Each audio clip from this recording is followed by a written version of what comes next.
বৃষ্টির দিনে যদি এরকম খিচুড়ির সাথে গরম গরম ইলিশ মাছ ভাপার তরকারি থাকে তাহলে তো কোনো কথাই নেই। তাহলে তো সেই দুপুরটা একটা স্পেশাল দুপুর বলে ধরিয়ে নেওয়া যায়। খুব সহজভাবে এই রেসিপিটি দেখাবো। সবজি সহ তৈরি করা খিচুড়ি দেখাচ্ছি। রেসিপিটি তৈরি করার জন্য অনেক টিপস দেবো তোমাদের। বাই দ্য ওয়ে, আজকে তোমাদের রেসিপিটি গোবিন্দভোগ চালের মশলা খিচুড়ি। এই খিচুড়ি বানানোর জন্য আমাদের লাগছে 600 গ্রাম চাল। এই চাল গোবিন্দভোগ চাল, এবং এছাড়াও আপনারা যদি অন্য কোনো চালও ব্যবহার করতে পারেন। তারপর চালকে ভালোভাবে ধুয়ে নিতে হবে।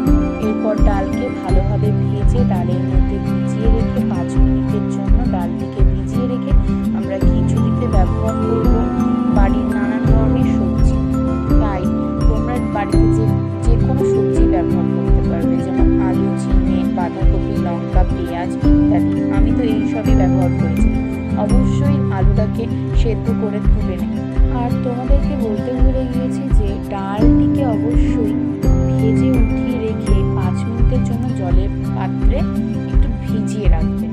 তৈরি করে সেই সবজিটির মধ্যে একে একে হলুদ, লবণ সব কোনো দিয়ে হাঁড়িতে তৈরি করা খিচুড়ি আরও ভালো করে কিছুক্ষণের জন্য কষিয়ে কাজে হবে।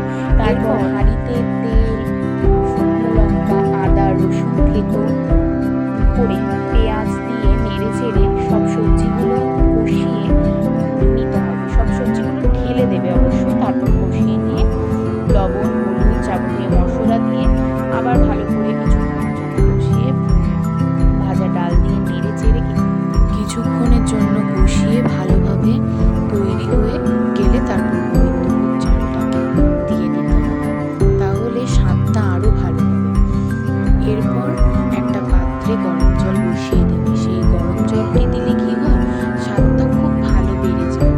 এরপর গরম জল দেওয়ার পর খিচুড়িটা নেড়ে চেড়ে তোমাদেরকে আর একটু ঢেকে দিয়ে 5 মিনিটের মতো ঢাকাটা উল্টে তারপরে এর মধ্যে লঙ্কাগুলো দিয়ে দিতে হবে। লঙ্কাগুলো দিয়ে দিলে কি হয়, সেই ঝালও বেড়ে যায় এবং স্বাদটাও ঝাল ঝাল, দেখতেও ভালো লাগে, খেতেও ভালো লাগে। আমাদের রান্না প্রায় তৈরি। শেষে আমরা কি করব, কাজু বাদাম, কিশমিশ, কাঠবাদাম এবং চিনি দিয়ে খিচুড়িটা ভালো করে নেড়ে অনেক অনেক স্বাদ বেড়ে যাবে। কারণ চিনি দিলে কি হয়, মিষ্টি মিষ্টি ভাব এসে যায়, অনেকটা ভুনা খিচুড়ির মতো দেখতে লাগে। অবশ্যই তোমরা কি করবে, গরম মশলা শেষে দিয়ে দেবে।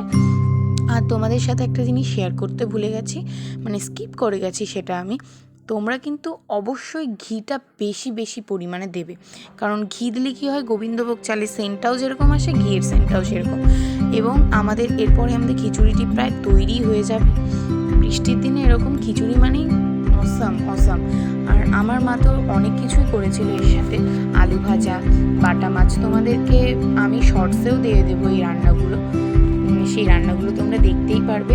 এরপর তোমরা দেখে নাও ব্লগে, যে আমার ভয়েসটা ছাড়াও তোমরা রান্নাটার রেসিপিটি দেখে নাও, তাহলেই তোমরা বুঝতে পারবে যে কেমন করেছি রান্নাটা। খেতে অসাধারণ হয়েছে। ওকে, টাটা।